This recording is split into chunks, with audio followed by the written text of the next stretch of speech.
Alright, that's Dave's mixer truck in North Dakota. And that's Chris's. They almost look the same, except for his is 4 or 5 years, 6 years newer. And that's it. I just got through washing it.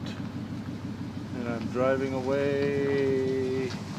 And this here is a company truck, as you can see. No, this is Ray Robles' truck. I thought it was a company truck, is it? Oh wow. Anyway, that's Ray Robles' truck, and that's my truck. Shiny wheels, shiny gas tank, shiny wheels, shiny drum, shiny grill, shiny bumper. I'm driving past. See my name on the door?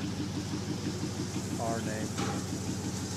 And there's Wayne's truck, dirtier than a dirt clod. And oh, I gotta get my stuff out of Mark's truck. That's Mark's new truck, and that's the end of the video.